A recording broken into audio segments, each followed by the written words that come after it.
afternoon. Okay, no, I've been up, I think, on, I started on East Coast time today, so I think I woke up around midnight last night to be here in time.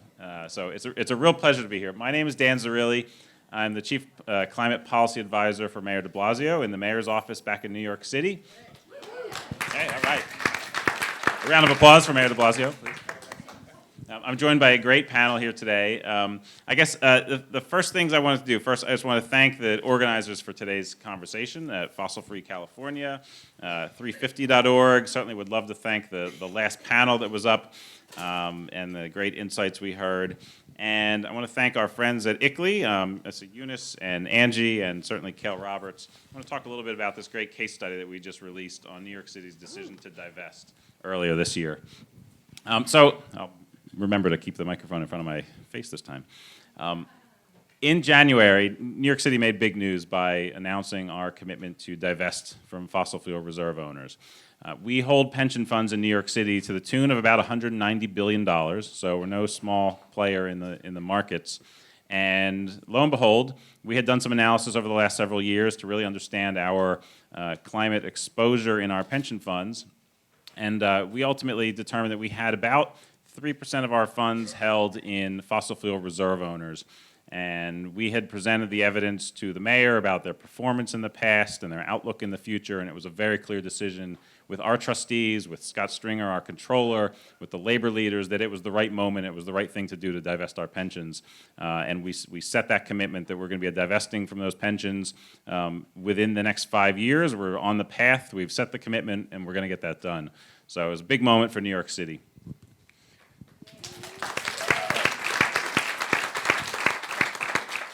And I always like to tell people, I'm sure in this room this doesn't need to be said, divestment is an incredibly important step. It's an incredibly important message to send. It's not the only thing that's going to solve our climate crisis.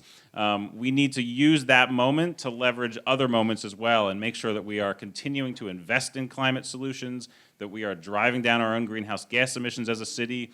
Since 2005, our greenhouse gas emissions are down 15%, a good step. We have a lot more to go to really hit our targets.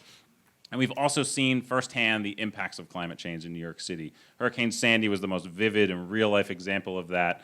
And 44 lives were lost, $19 billion in damages and lost economic activity. It was the worst natural disaster we've ever faced in New York City. And it was very clear to us that climate change had only made that storm worse, that we're going to see a continuing higher incidence and higher frequency events, storms, flooding, heat, all across New York City. And we needed to align our investments and continue to invest to reduce that risk, to drive down the causes of climate change, our own greenhouse gas emissions in New York City, and at the same time send a clear signal of climate accountability into the marketplace. We're suing big oil. We've taken to court Exxon, Chevron, Conoco, Shell. There's one more that I should remember and I'm not remembering right now. And we're currently working through the courts on that. At the same time, we're divesting and we're looking at our options for deeper investments. So earlier today, with ICLEI, we released this case study on our decision to divest. And I think there are copies here. I would love everyone to walk out of here and take a read. I think it's a really important read on the steps that were important to us. And I'm just going to highlight, I think, 3 or 4 really important lessons that came out of our decision to divest. The first, and you're going to hear a little bit more about this topic on the panel, we did our homework. We actually understood what our exposure was to climate risks on our portfolio, what was going to happen to our portfolio, what it meant for our pensioners. Pardon me. 2, it takes leadership. So we had to do our homework. 2, it takes leadership. It took the trustees of our pensions to understand the information and to step up and say, here's what we're going to get done. Set the commitment, set the targets that we're going to divest, and then work through the process to achieve it. And then the third really big lesson is that, particularly on an issue like divestment, the grassroots are so powerful. They put wind in your sails and help you achieve more than you think you can achieve. Work with the grassroots in order to help actually achieve the outcomes, get to those decision points, and be able to deliver on a divestment commitment like we're doing right now. So, again, pick up a copy of the case study. It's a really important just description of how we got to this place and where we're going to the future and what it means for New York City's climate action plan in its totality. So it's a lot about New York City. I'm going to stop talking about New York City, and I'm going to introduce our great panelists to really figure out this conversation, because the title of this, really the fiduciary duty and the changing definition in a realm of climate change, what that means for our pensions, what that means for divestment and investment in solutions. We're going to hear a lot of great things. We've got great folks on the panel here today. I'm going to let them introduce themselves, but sequentially, I'm going to start. So a quick introduction, Lisa Ann Hamilton with the Center for International Environmental Law. To my left, to her left is California Senator Ben Allen from Southern California, probably a popular face in the crowd today, and Casey Harrell with the Sunrise Movement to talk about related and very complementary efforts that are being undertaken with the insurance industry and divestment. So with that, I'm going to turn it over to Lisa to talk for a few minutes about who she is, what she's been working on, and particularly her expertise on fiduciary duty. So, Lisa. Thank you. Thank you so much for this introduction. And thank you so much to Janet and Fossil Free California. As a member of Center for International Environmental Law, we love you, and we are always happy to help you, and you're such a hero in getting on the phone saying, you guys, this bill, and we get busy. And so it's been such a pleasure to know you and meet you, and it's an honor to be here.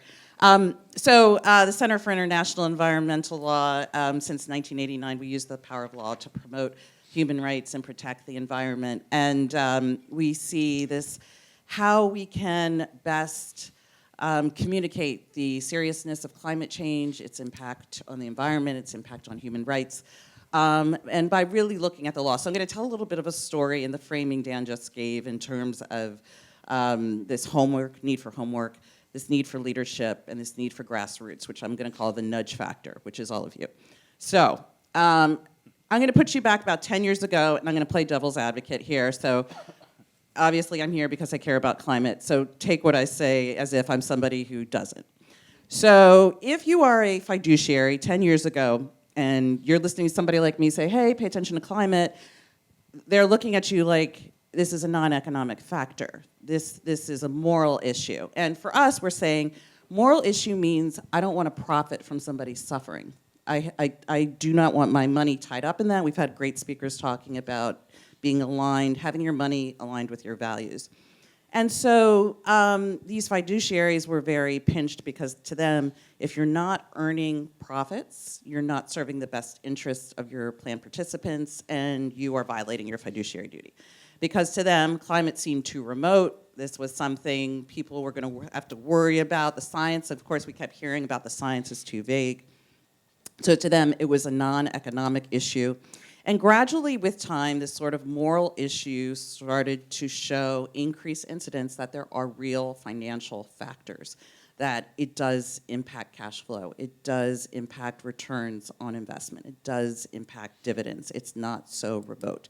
And so really starting to not only, yes, that moral imperative has not changed, but the facts started to demonstrate that if you are a business who is exposed to carbon-intensive activities, and there are now mandates, which there weren't 10 years ago, that say we're going to reduce carbon emissions. There are now regulatory schemes that will dictate what our markets look like. It's just a fundamental financial issue. And again, if you do not care about climate, and sadly those people are not here, they are not moved when we say we need to act on climate, we don't have much time. They're moved by money.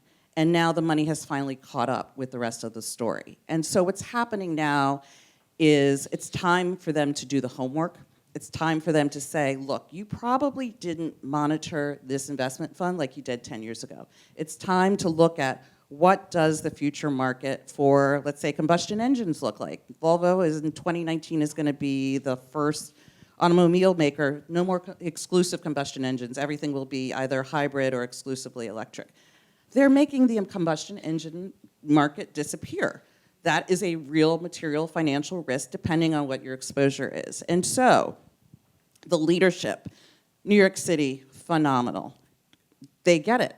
They get it. Sadly, Sandy, and I was living in New York for Sandy, which was, we take so much for granted how stable our lives are in the United States in so many ways. And being a part of that experience and seeing 14th Street down, completely out, no electricity, people in hospitals having to be hand carried down flights of steps in the dead of night with no power. I mean, it was extraordinary.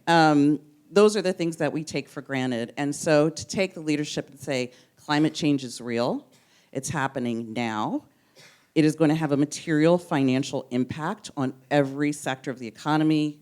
CL did some work in 2016 called the $1 trillion transformation with Mercer Investments that really captured this. And fiduciaries need to be encouraged, which is where the grassroots comes in now, to say, if you have, and this is U.S. Supreme Court decision, this is not advocates' passion, this is U.S. Supreme Court decision that says, you as a fiduciary have a duty to monitor your assets, you have a duty to do your due diligence, not at the point just of investment selection, but as part of an ongoing basis. And so when we now have, with each passing day, more and more information to show that there are material financial risks related to climate change, it's time to get those fiduciaries to start monitoring those investment portfolios. And what they're likely to find is they're not performing. Oil and gas is not performing the way it used to. And so there is now, again, a legal impetus as well as a material financial reason that can accompany the moral arguments that we used as activists. And so the nudge factor will be all of us. I think the last panelists talk about write letters to your trustees. If you have a pension, if you have family that has a pension, help them. I think the CL site for all of this will be up in the near future. We apologize for the delay. But we do, there is a way in which starting the engagement and putting that pressure on and really saying it's time to do the work. There's a legal basis, there's a material financial risk, and there's this moral risk that we care very deeply about. So I'll stop there. That's great. Thank you very much for that. So I'll assume a bunch of you live in California. A bunch of us are in California for a big event, the Global Climate Action Summit. And part of that is to look at how we're raising our ambitions as a globe to meet the Paris Agreement. And some of it also is the great spillover is that we're seeing a lot of great California leadership. How often is it that a bill introduction in the California legislature gets sort of global attention, SB 100, which is really amazing, and congratulations.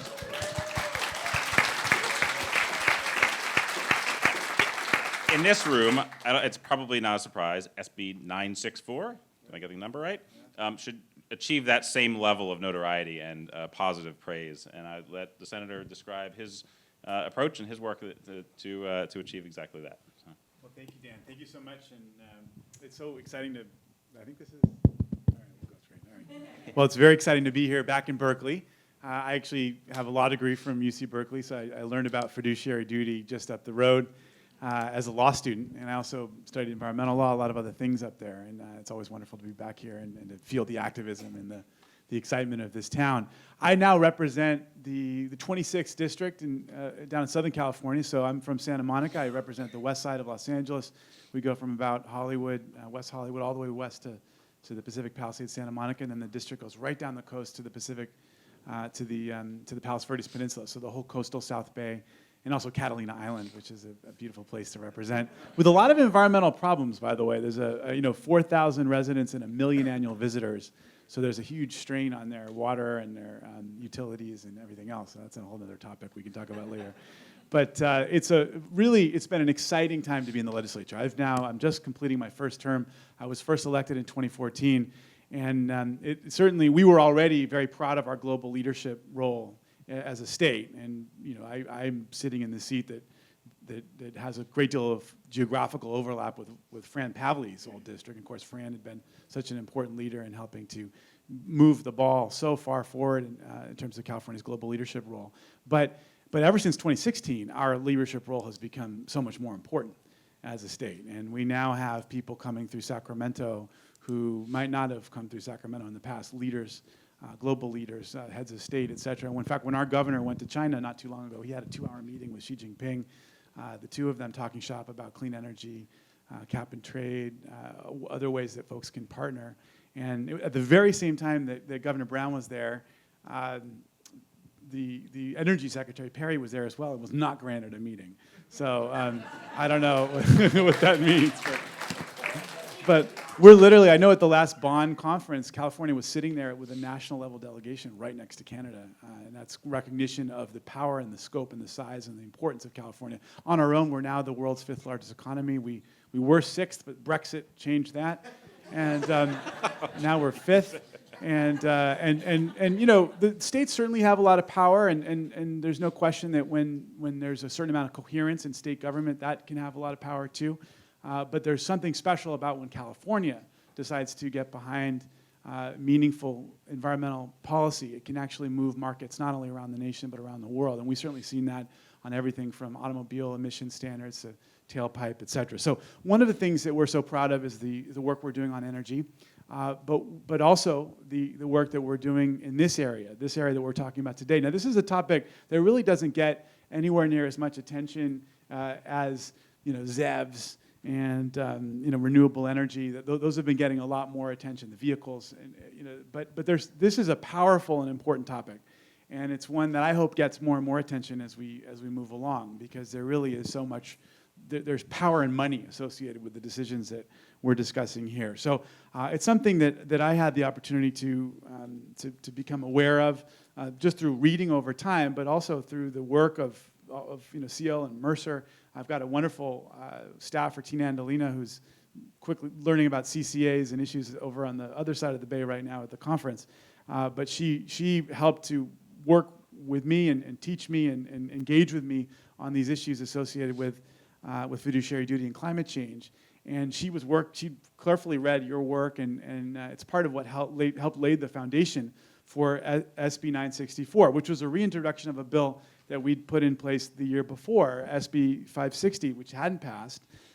You know, speaking to the challenges that are raised whenever anyone tries to talk about pensions or investments. Some of the issues that were talked about in the last panel are immediately raised. There's a lot of reticence to do anything that might be seen as impacting, you know, the health of an investment fund. It wouldn't be prudent. It wouldn't be prudent, right? It wouldn't be prudent. Though, as we're seeing, there's a lot of great data. If we can actually get the data, study it, and this is part of what we're doing here. In fact, I'm so excited to hear Dan and I were wrapping a little bit before and talked about how some of the types of reporting that are in this bill you had in place in New York City that helped to lay the groundwork for this announcement that you're making this week that is just so immensely exciting. So, and let me just say that this was a very hard-fought battle, this bill, and folks like Janet, and there's another gentleman I was seeing before, many activists who played a really important role in helping to raise the profile of this issue at the Democratic Party, amongst members of the legislature, other folks who might otherwise not be quite as in tune. Now, when I talk about the power of California, we have a great deal of power because of our size, our money, our scope, the scope of our economy. CalPERS and CalSTRS, our two major public pension funds, are enormous. I mean, they are two of the largest pension funds in the entire world. And this bill ultimately calls on both of those funds to account for climate-related financial risk and puts that into law. Now, we don't know, by the way, whether the governor will sign. You know, he actually asked for a number of the climate-related bills, and they've gone over to his desk, and we're all keeping our fingers crossed that maybe it'll happen this week. We're certainly very hopeful, but there's no news yet on this bill. We're obviously immensely excited about SB 100, but we're hoping that this bill will also be signed into law.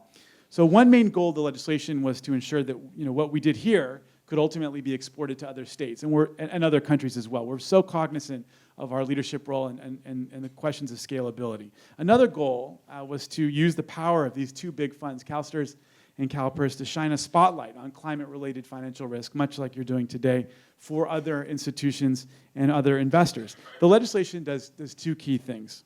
For the very first time, we talked about how we now have some good language in British law.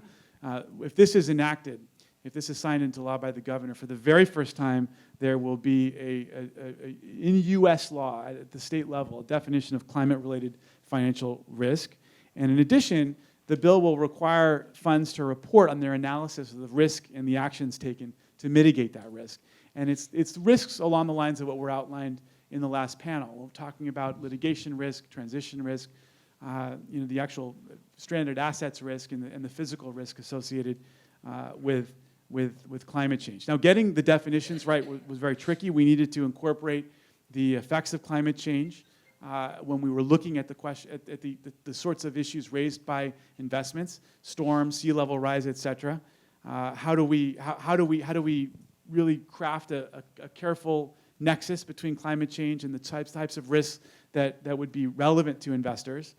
We also knew that we needed to cover the risks that we know will come as our global economy shifts from one dependent on fossil fuels to one based on renewables. So there's going to be all sorts of new risks associated with that transition that was described earlier in the last panel. We also wanted to capture the risk of shifting consumer attitudes so that as people move away from fossil fuels, our investors ought to be taking that into account when they're thinking about long-term consumer trends. Those are all things that need to be considered.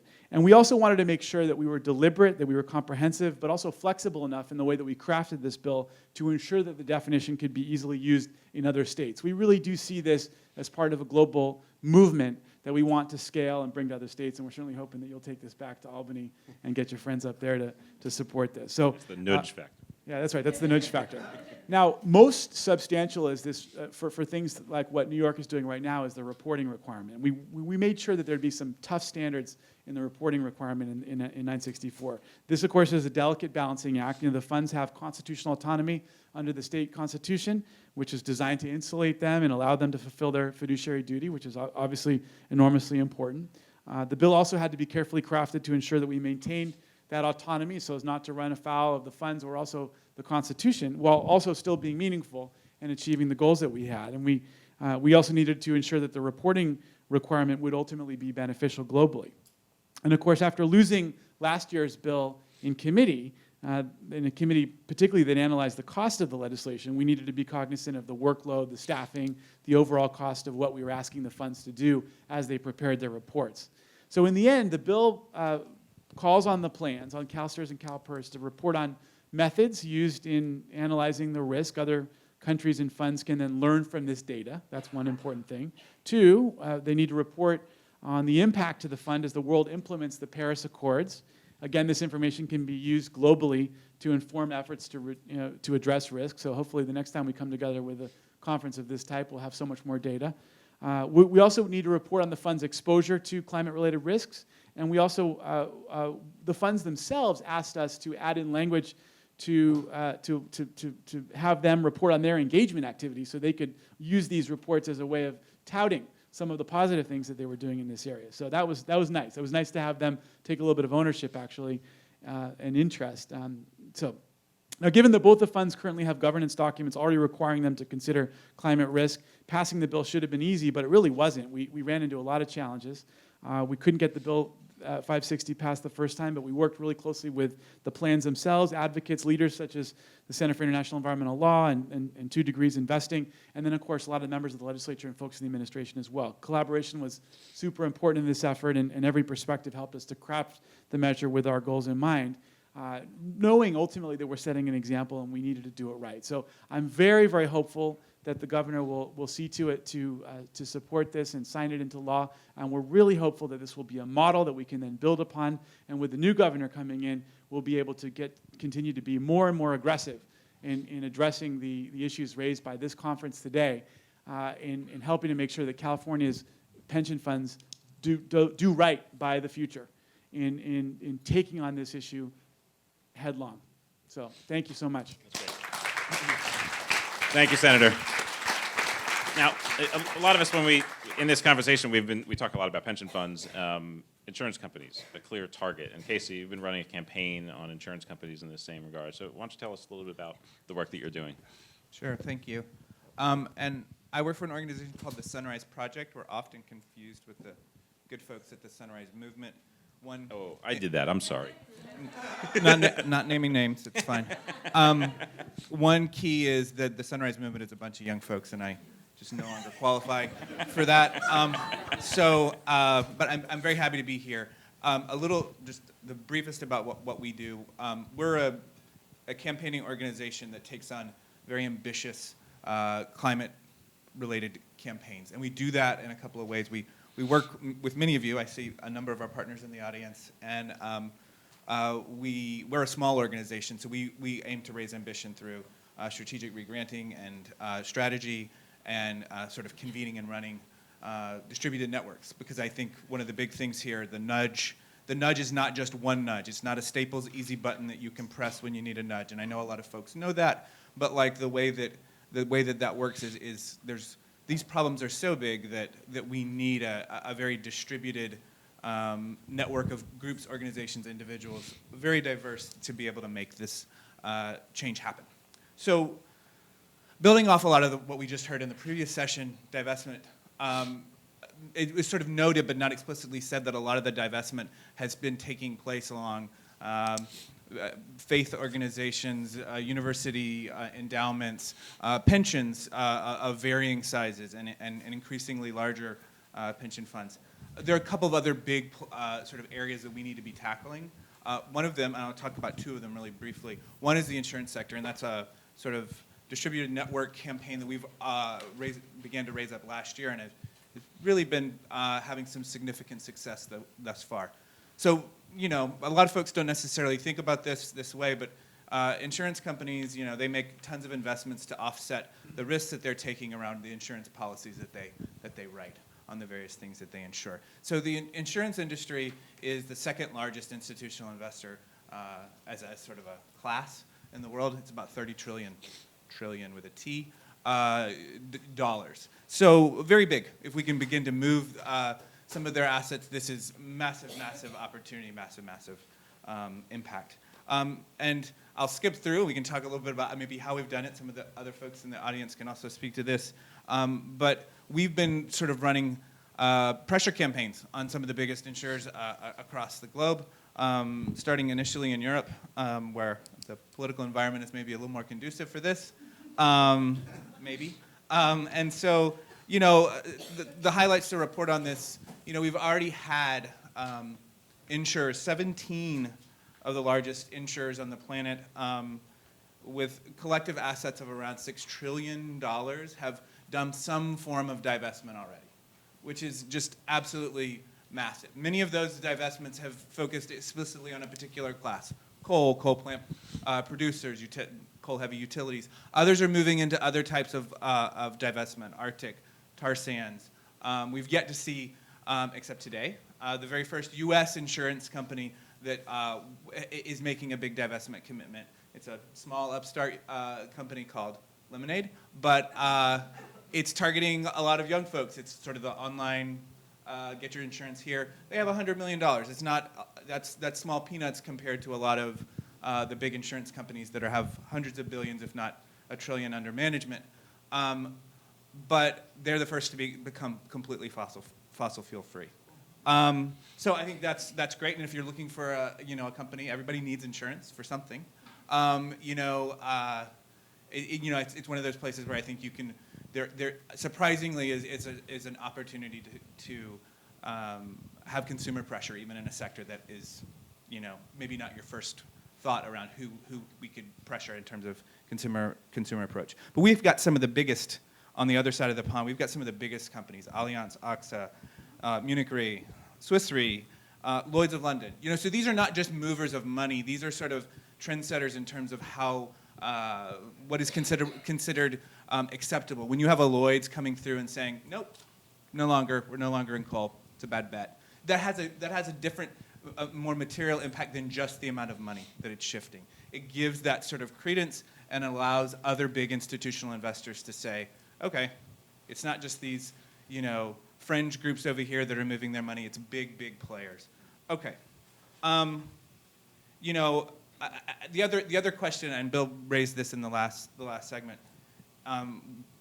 Why isn't the burden of proof to say why you haven't divested instead of why must you or why should you, right? And I think that's an interesting question. I think we should begin in all of our work to begin to be thinking about things like that. I would offer an answer to that, at least an answer, not the answer. And one is that most of our money, most of the world's money, is passively invested, right? Like it would be great if we didn't have to do any of this work, right? We could just go hang out at the beach, have a great time. Like, we're having to rewrite the rules of the financial system because they're somewhat broken, and they need fixing, right? And so one of the ways that is a tremendous challenge is that most people, if you remember those like 3 a.m. commercials, Ron Popeil, set it and forget it.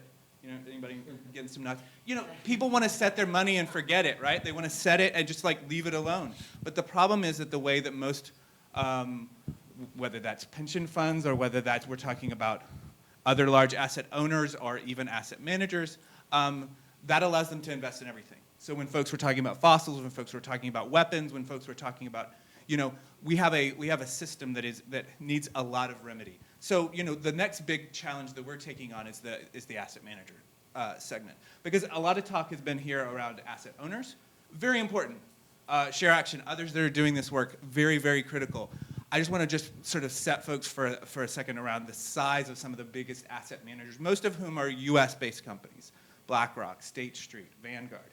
So BlackRock itself has $6.3 trillion in itself, just one company. If you wanted to compare that to the 20, that's larger than the 20 largest pension funds in the world combined.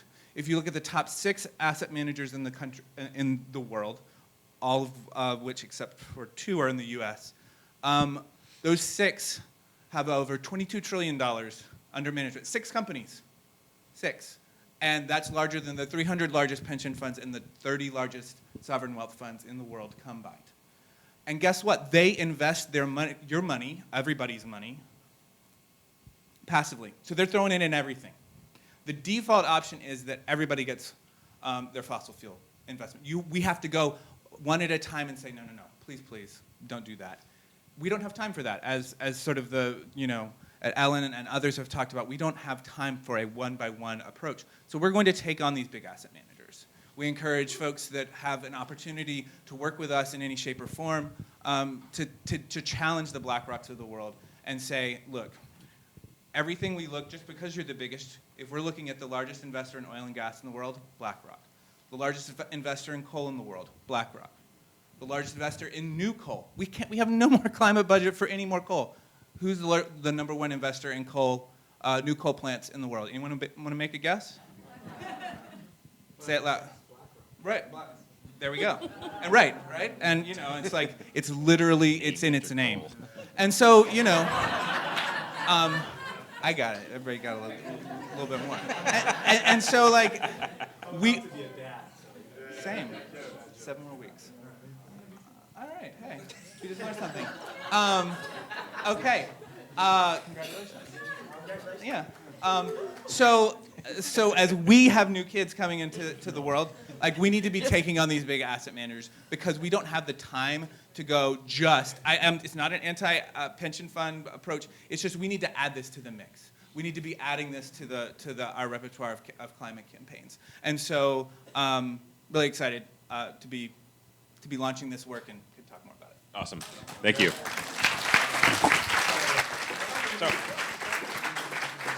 So I'd like to do just a little, maybe a couple quick crystal ball questions for the panel, and then I would turn it over to the audience for some questions as well before we get kicked out of the room, I think. So this is a big moment. We're in California for GCAS, the Global Climate Action Summit. There's a number of things that are coming on the calendar for next year.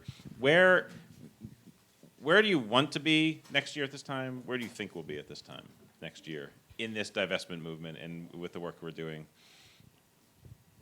Well, if we have Ellen's way, we'll be halfway towards 10 trillion. So that's another 3, right, or 4, 5. I think it's becoming increasingly uncomfortable for fiduciaries to not look at divestment as an issue and to not look at ESG issues. There have been, there's more pressure from beneficiaries. I think the Department of Labor came out with some guidance this summer that sort of stirred up the pot about whether or not it is within the scope of fiduciary duty to consider ESG factors. It is. Do we have a mandate towards divestment yet? No. But the nervousness about the risk of being personally liable for not prudent exercise of fiduciary duty has made people nervous. So my hope is that as more people really begin this process of moving away from purely passive investment, begin this really deliberate due diligence process, really beginning to assess what their portfolios look like, figure out, did we create this before the Paris Agreement? Has the world really changed that dramatically that our investment strategy can't survive it, and that there really will become a snowball effect of really redirecting funds? Casey? I think we will clearly go well beyond Ellen's goal of 10 trillion divested. We will be able to, like, I think that, I mean, I have some of my colleagues here, so maybe I shouldn't do this. I think the work that we are responsible for with a lot of you in this audience, we alone will get that extra 3.5 and change. Let's just raise the ambition. Great, thank you. So I want to turn it over to some questions, and I think I have a plant in the audience. I'd like to turn over the mic just for a second to Eunice from our partners at ICLEI to say a few words about their case study. Thanks, Dan. Congratulations for the great panel, and it's really a great pleasure to join this moment. A couple of words connecting to the first panel as well, in terms of what will go to next, and how we connect this work with the New York City to our global process. Just to short information, we are a network of 1,500 local and regional governments worldwide, and including hundreds in the US. We were referring to this discussion when I remember Paris Summit in 2015. We were sitting with Claire and Bill on the last night discussing about what to do from Paris, and we were saying that if there is a movement of divestment, it should go with hand in hands with local governments. And in the morning, when Bill said that 1,000 institutions, it's great that in the report it's also reversed that 150 of them are local governments. So that is showing the power that we could grow this process together. But we also would like to refer why it's so relevant for us, because the Paris Agreement refers more role for local governments. It's not anymore. Past 25 years or so, especially in the US, we were acting, trying to mobilize climate action. But with Paris Agreement, we have more responsibilities. It's not anymore just the national governments. And this work with divestment process shows that we can influence beyond our territories. So together with New York City's climate divestment report, we also released our definition of climate neutrality at the local level. And it's fulfilling the expectation that it has to start with stepping up in ambition, divesting, investing, and offsetting. And the last one is important because where will all this money, this trillions, go? Divesting, but where will we invest? And that is the expectation of local governments, hundreds of the world, in the global south. They're looking for financing to their urban development. And actually, this is exactly the moment why this discussion should now come to the UN. Maybe if you refer yesterday, when UN Secretary General made a statement on the climate summit in 2019, he referred to New York City's case study. So this gives us the chance that this should go to the official process, because in the UN process there is a big lack of trust, and there is a big stalemate in terms of negotiations. We can show that citizen power can break this deadlock, and we can bring the investment to the collaboration at the global level can change the world. In that sense, we would be happy to take this forward into the UN summit, but also connecting these efforts to the more cities who don't have resources like New York City in terms of control into their funds, but they can still do a lot in terms of investing and divesting. So this would like to open the doors for our partners, saying that let's make it grow, and it's going from billions to trillions is not a dream, but it's simply just a question of time. Thank you very much for all your efforts. Thank you. The home mic system, so we'll have to just speak So up we can for wing it, everybody. right? Speak up if you have a question. It'll reduce Thank you. our footprint. That's right. Thank you for that, Eunice. And we have a program in New York City called Local to Global, because we're as the host city for the UN, we have a lot of strong connections with the consulates and the diplomats and the UN community, and we're constantly trying to pull out good examples and bring them into the UN process for scalability as well as learning the other way. And so it's a perfect model. With that, I would love to. We have first question. Good. Great, so thanks again. I'll attempt to be loud. Ian Monroe, I teach courses on climate solutions scale up at Stanford. Also, I'm a co-founder of Etho Capital, that does broad-based index passive investing to be a replacement for the kind of crappy stuff that BlackRock and State Street put on the market. And so far, we're showing that you can not only fully divest from fossil fuels, invest in climate solutions everywhere else, also divest from weapons, tobacco, all the other things that most of us don't want to be invested in, and actually make substantially more money than the BlackRock and State Street Index products are out there. So happy to share more. I'm here though on a personal level, unfortunately because my family was in the middle of one of the big wildfires last October, and I now have my mother and over 20 other family members who have lost their homes, and the entire forest ecosystem around us in Mendocino County, this is in Redwood Valley if anybody's ever been up that way, has been entirely devastated. So I'm connected to a group of hundreds of wildfire victims, and there are thousands, actually tens of thousands of wildfire victims, as well as millions of us that have been breathing unhealthy air here in California for the last 2 summers. We would love to actually start suing the fossil fuel companies and potentially also institutional investors, be their insurers or potentially pension investors as well, for the damages and the health risks that all this has exposed us to. And 9 of our neighbors lost their lives. I think the death toll now in the wildfires in California is over 60 in just the last 2 years. So are you aware of anybody who is working to connect with wildfire victims and actually turning that into legal action against either the institutional investors and or the fossil fuel companies that are ultimately fueling these fires?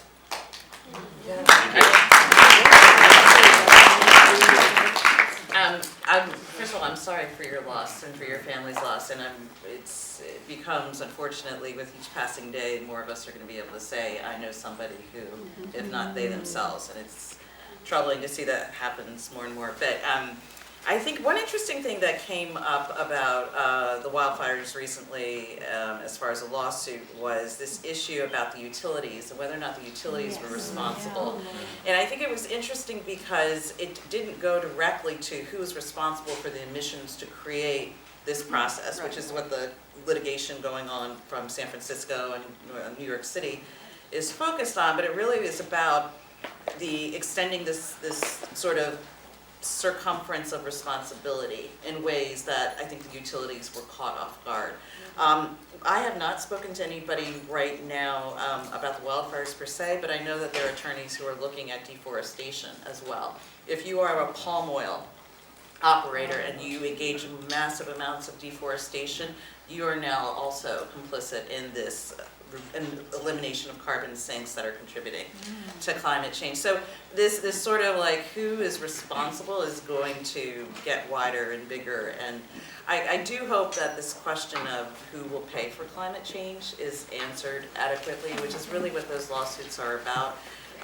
This sort of myth that it's just trying to politicize or shift the responsibility from the legislative branch to an executive. All of it is just such a waste of time. It is about how do you compensate people. So I do hope that there will be more cases. I expect we'll see them. Can we have your name again? The one constant concern is going to be how do you make sure that you're getting a good judge? How do you make sure that you're Climate competent. and especially given the the Supreme Court. California sue the fuel company. There's a lot. There's a number of lawsuits that are already underway. I guess but as I say, the constant concern, given given where the federal courts are, is how do you also make sure you don't create bad law? So this is. You talk to lawyers in this space, they're nervous because you don't want to create bad precedent. If you get some antagonistic judges who think that who are just on a different page, and of course, let's not forget that.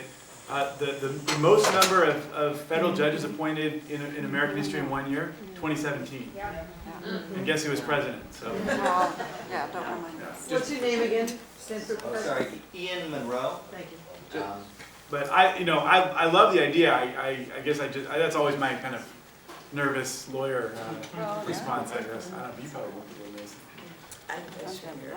able to. One thing non-legal addition on this is that increasingly, story last week in the Chronicle, everybody in the Oakland Hills is getting notices that their home insurance is not being renewed because of increased fire risk. So if every single insurance company that is more than happy to protect its bottom line and literally the story is Liberty Mutual is just like, oh yeah, well, we just can't afford it. Like we've crunched the numbers. They know climate better than any one of us. Right. Like they know. And they're still willing to ensure the construction of our continued fossil fuel economy and continue to ensure it. Now, this is not going to get you necessarily the money that you need to and your family needs to rebuild, but please, we want to have an opportunity to work with folks like this to put the pressure, because this is not pressure that the insurance company want, nor can they really bear. Like, they can bear like activist here, activist there, but people who are materially impacted from their homes, their lives. That's serious liability. Yeah, they cannot win that battle. And the only way that we're going to be able to choke off the continued construction of our fossil fuel economy is to take away the insurance. We take away the insurance, these things will not get built. They just literally will not get built. So I would love to talk to you. And Etho Capital is. Yeah. I didn't pay him to say that. That's It's actually one of the. I mean, yeah. I've been looking for. Scanning for hands now for next one. Yes. It didn't scan too far. Can you hear me? Yeah. So this question is more for Casey. It's interesting that you're talking about BlackRock in light of the announcement that they made earlier this year saying, we don't want to invest anymore in businesses that are not doing good for their communities and for the world.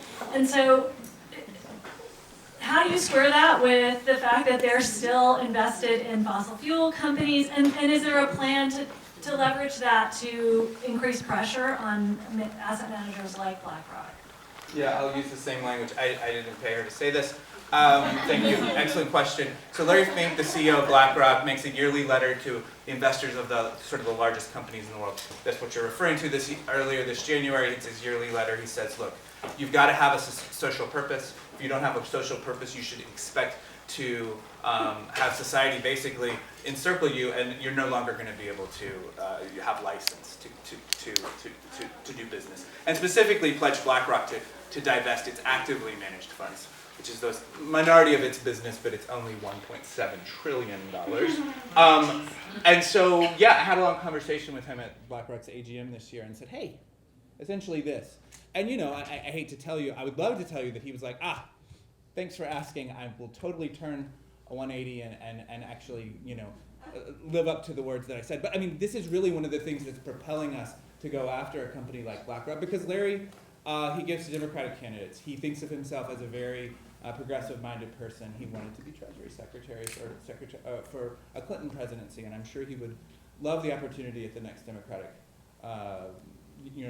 White House. And so, look, it's one of those things where he needs to be able to walk the talk, because if he's not, how can people entrust their money and with a BlackRock when they're funding climate change and climate chaos? Well, I think one of the questions for those asset managers is how do you screen for that, right? Like, what's the data sets? What is the information that you look to screen, other than we're not going to just invest in any fossil fuel companies, which is obviously one approach, but there's, so did you get into any of that kind of conversation with him? Is that part of the discussion? I've talked to other folks. There's at BlackRock on this. I would have to say that Larry's out of his depth on this particular issue, and he's going to start pointing to different people on his staff. But essentially, if you don't want to do an all fossil-free fund or an all weapons-free, all of this is easy. It's a quant system. It's there you go. But you have to ask for it, right? And you have to use those noises. But it's one of those things where they, if you want them to still stay in the game, then they're going to have to be engaging at a much more strenuous level than they are currently. If you look at how BlackRock votes with or against the management of utilities and fossil fuel companies, the worst of any large asset manager. The worst. And so, and these are on ridiculous shareholder resolutions that are, as previously discussed, way not strong enough. So, they need to be going, if we're going to stay in the game, we have to be going after the boards of directors of these companies. These asset managers have to be saying, great, if you don't have a 2-degree plan, we are going to go after your board members and get them fired. You have to up the ante, or all of this is rearranging deck chairs, so. Great. Thank you.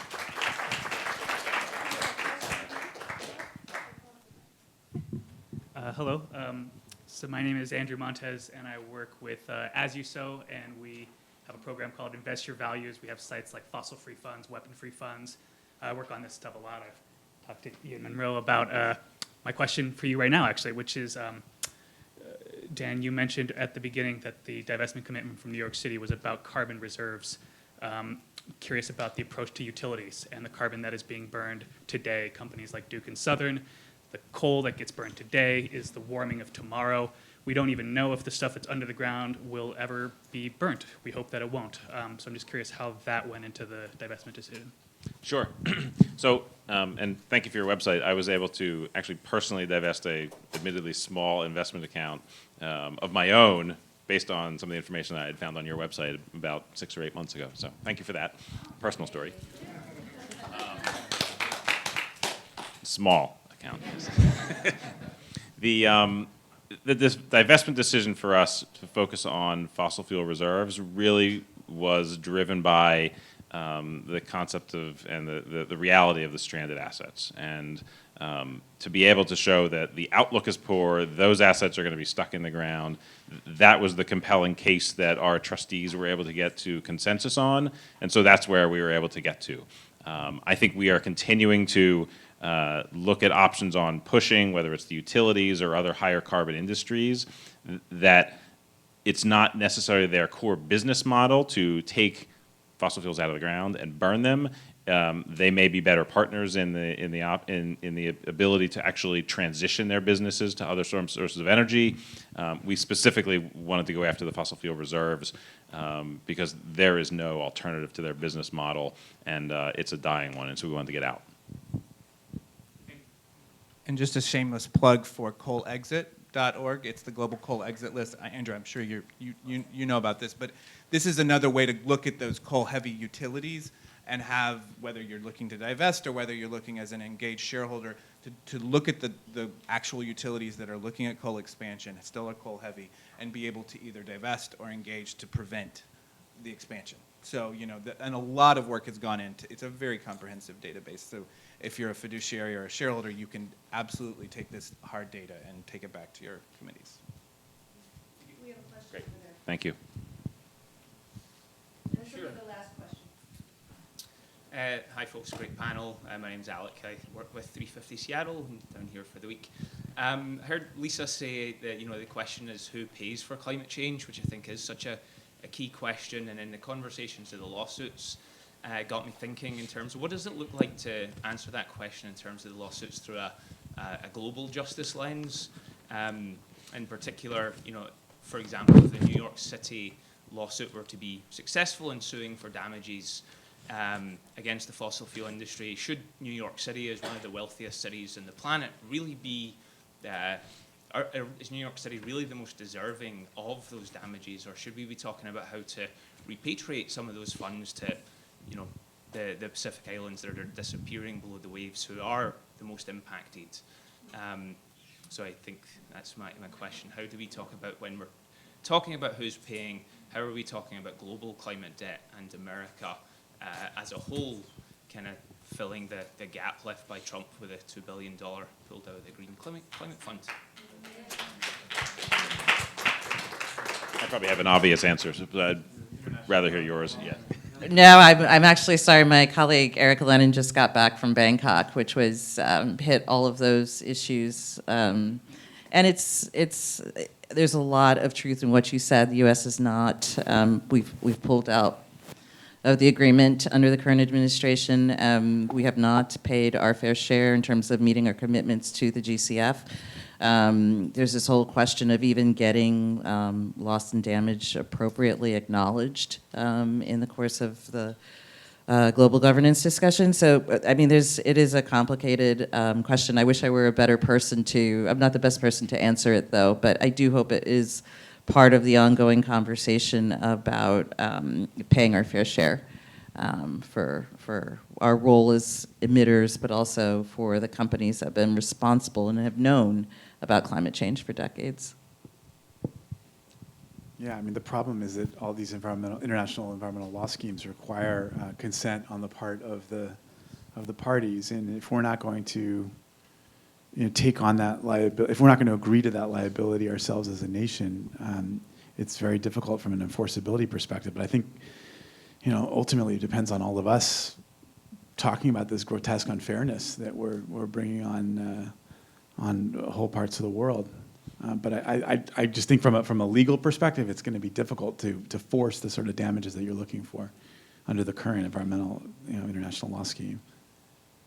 I wonder if this is connected to your earlier point too around, the shape of the lawsuits as they currently are, what might happen in the future, having good precedents.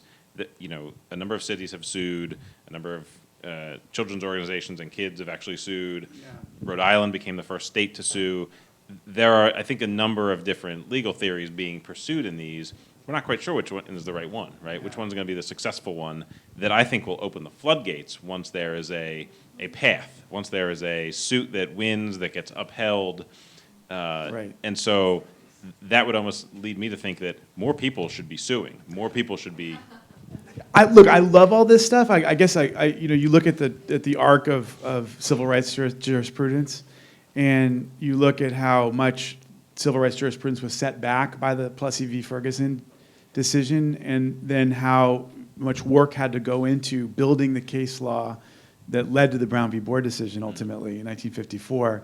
And it just, there was if you go into the story of the NAACP's legal team and Thurgood Marshall, you see how meticulous the groundwork was. And it was 25, 30, 40 years of jurisprudential work that went into that. Build, very sympathetic small cases, building up case law year after year after year in many different venues. And I think that we need some smart environmental lawyers to and the conditions have just gotten a whole lot worse, by the way, given what's happened at the national level with the Supreme Court, so as not to set ourselves back, given where the courts are right now. And I hate to be pessimistic, but I think we have to take that into account when we're thinking about legal strategies. Thank you. This is an amazingly wonderful conversation, and if you all stay right where you are, maybe you can stand up and breathe or something. In 15 minutes, the next panel is starting, and it's on litigation. And so before you go anywhere, going. I've been asked to introduce Deborah Silvey, the chairwoman of Fossil Free California. Hello. To the mic. Some of you, I said this before. Welcome, welcome, welcome.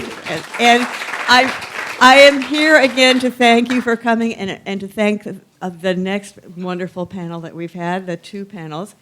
And also to give special thanks from us at Fossil Free California to Janet Cox, because this would not have happened without her.